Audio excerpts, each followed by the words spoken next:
Hey everybody, so I hope you're having a really great day. Today I'm going to chat with you all about mending, which is probably not why you subscribe to this channel, but I hope that you stick with me because I am obsessed with mending. I think it's so important to mend our clothes, to keep them going for as long as we can, to not throw them away or just discard them just because they've broken a little bit that we could fix.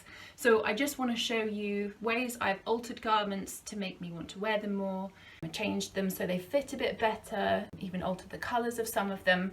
I first want to start with a book recommendation. So if you are new to mending, this is a fantastic book. It's called Mending Life and it is fantastic for beginners. It shows you how to do really simple things, going up to a few more complicated things, and I just think the philosophy of this book is lovely, and it's just a really nice like table book as well.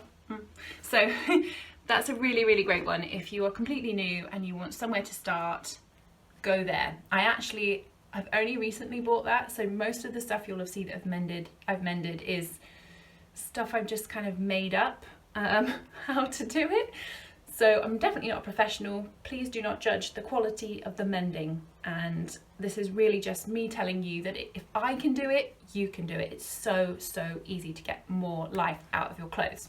So I want to start with the thing I mend most often, which is tiny boy trousers. Now, I know not all of you will have kids, but you can also use this trick for your clothes as well. So when my son gets a hole in his knee, there are two things I do. One, I patch it. I pretty much always just patch it straight away. So you just sort of sew it up and patch it. That book has a fantastic guide on how to sew up knees and put a patch on.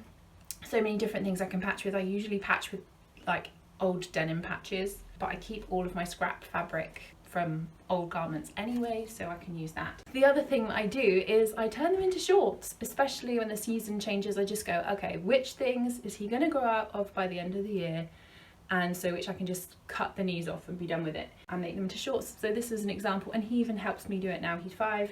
But as you can see, I mean, hello, that stitching isn't great, but no one can tell from a distance.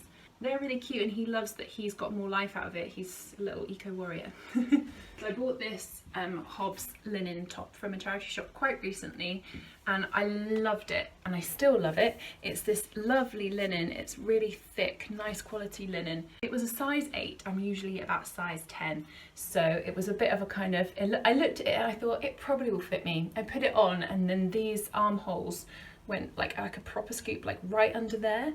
So it was definitely too tight, and I would have been like a chicken or something all day. So I basically just cut off a button and extended the armholes a bit, which sounds complicated and like it doesn't look hugely like pretty underneath, but it's hugely functional. No one's going to be looking under my arms, and I can wear this all of the time now, which is awesome. The other thing that I mended was this, which was actually a dress which I bought from eBay. I try not to buy from eBay anymore because I've had so many fails with eBay. This was a Zara dress. Zara have such poor quality fabrics and poor quality stitching, and I'm forever trying to mend it, but it doesn't ever seem to want to last. But anyway, I turned this dress, which had a funky like top half and really didn't suit me, into a skirt by just inserting 2 pieces of elastic. The other thing I actually did do to it was to add like a piece of old sheet underneath so that you couldn't see my underwear, because you totally could before, because like I said, Zara have such poor quality fabric that it was completely see-through, which was not really what you want. You want to be able to wear whatever underwear you want to wear. So I'm going to go through all of these in a completely random order. So these are a pair of jeans that I bought probably just after I'd given birth to my daughter, and I got them from a charity shop, and they were way too big, but I just love the quality of them, the colour of them, and yeah, I took them in quite recently and I think they look great. I took them in up the back, so if you've got a pair of jeans, again, if I can do this, you can do this. All I did was take a seam ripper and just rip the seams that were like at the back basically, and I actually ended up doing this twice. I forever am doing most of my men's a couple of times because I do it once and then I put it on and I like that looks a bit weird, oh I could do it this way, and I'm just forever trying different ways. I guess one day I will figure out how to do it from the get-go and I won't be faffing as much. But anyway, I did it once and it was kind of wonky and looked a bit weird, so I had to refold it. A lot of ironing was involved, and this managed to go through my sewing machine, which I was really happy with. I think it looks really great. I now wear them loads.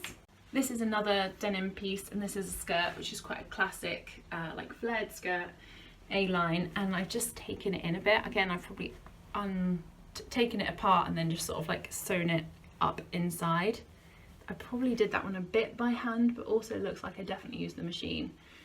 The opposite has happened to this one. I've taken this one out. This is a skirt, a gorgeous vintage skirt I bought in Paris a very long time ago. In fact, it might have been in one of my very earliest videos. And I have taken this in and out so many times I can't even tell you. You can kind of see if you look up close the lines. Can you see that? There, like the little lines. Anyway, I'm so not like needing everything to look absolutely perfect, but it does now fit me, and that's fabulous. But this dress is an example of a slightly random fix, but where the quality of the garment is not amazing, there are things that you can do. So I bought this dress, it was second hand, but I don't think it was very expensive new either, and I adore this dress so much. I just love it. But where all the seams were just basically all coming apart, so I had to go in with a little bit of my own sewing, and it looks atrocious if you look up close. Oh my days. But I wear it all the time and I don't care, because no one's looking at my seams, are they? No one's looking at that when you're in a bright red dress. This is another dress that needed quite a bit of work. I just absolutely love it, like love it. My husband was like, what have you done to that dress? Basically, it's this lovely green, sage green linen dress, and it had not got these white bits, so it was basically kind of like, I don't know how to explain it. You could see some side boob, and it was not okay for a mum of two. And so I totally took apart the top and re-pieced it with adding some new fabric in. And it looks kind of funky on the other side of it, but I really love how it looks and how it's got this kind of patchwork effect, and now I can wear it. I love how it's got this bit at the back. I kept that piece intact, and then yeah, it fits me really well, and I will probably wear that for years to come. I should mention, this took me about, I don't know, a whole day, about 8 hours to figure out how to do it, but I was just so determined because I just loved the fabric so much and I wanted to learn, so it was not an easy fix. Here's something that I bought quite recently, and I love the brand. It's Naked Generation. It's a really gorgeous dress. The fabric is insane. It's this lovely, like block printed from India cotton, and it's quite lightweight and lovely for summer. It originally came with black bit there and down there and these kind of like tassely bits. I felt for me it was a bit too nightgowny, and it was a lot too much black next to my face. Too much black next to my face just makes me feel sad, and it just really doesn't complement my skin. So I basically kind of they had sent with it like a free bag that was kind of the same material. So I was like, I know what to do with that. So I took that and made kind of a binding and then covered all the black bits and took the tassels off. But it took me a while to do that, because first off I just took the tassels off first and then had a look at it, and then I put the top bit on thinking, oh, I need to change the black, that's what's wrong with it. And then I put some buttons on instead of the tassels, and then I was like, no, that still doesn't look right. And then covered that, and then finally I have a dress that I love.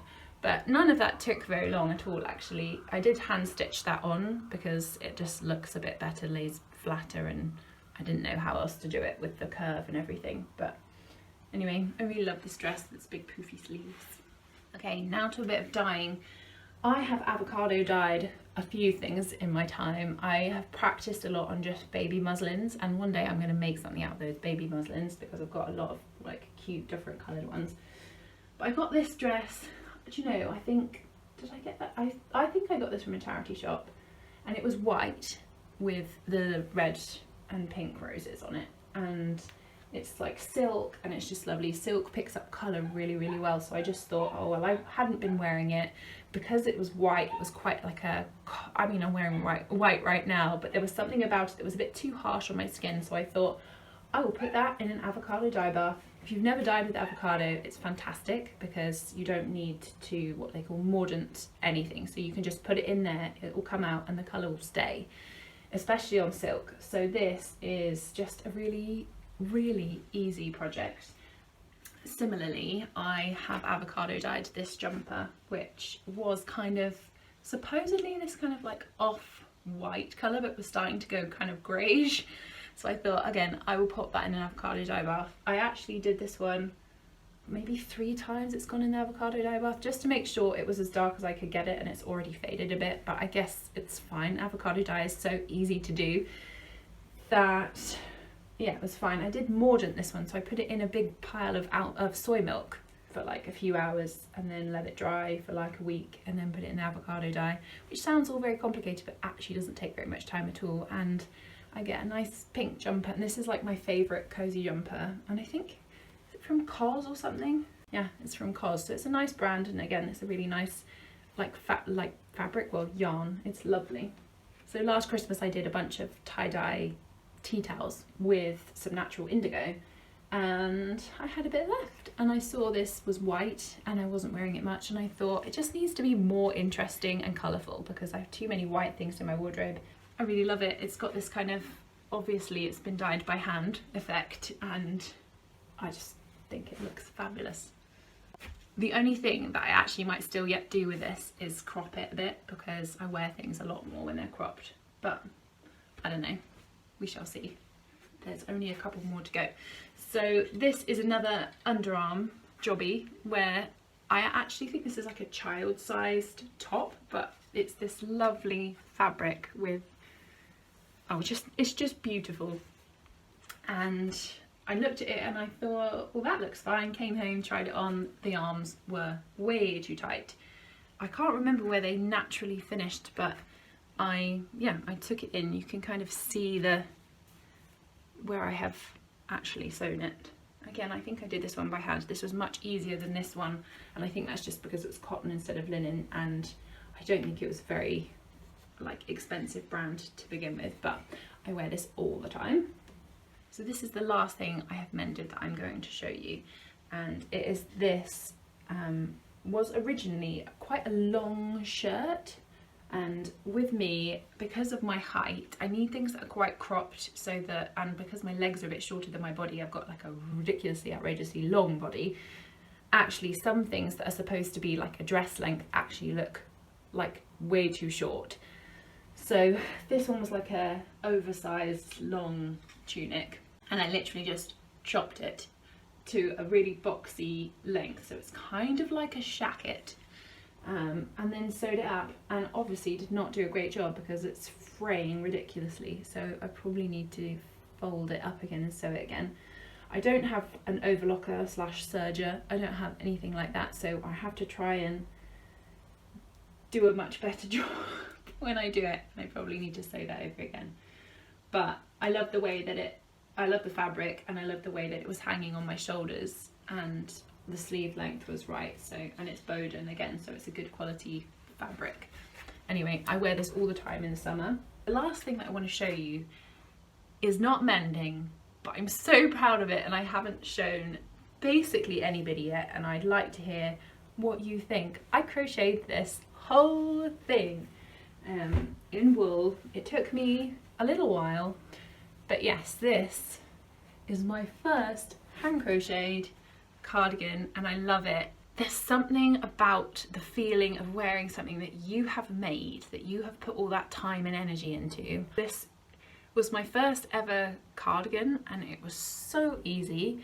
I'll put the link to the pattern that I used. It's quite a lot of wool, so it is a little bit expensive. It probably costs you as much as it would be to buy it from a high street kind of place for a cardigan like this, but if you were to buy a handmade one, it would be a lot more because of the time that you put into it. But anyway, it's not really mending, but if you have the ability and skills to learn something like crochet or Actually, crochet is probably even better than knitting, because with crochet, the way that you learn how to use the hook and everything, it's actually a really useful skill to be able to mend knitted and crocheted items, which I've not really had to do yet.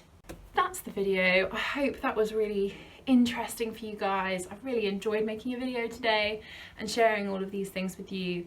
If you're interested in any of the things I've been saying, or interested in learning a bit more, obviously the book, which I will link down below, but go and check out my new Instagram, Handmade Years.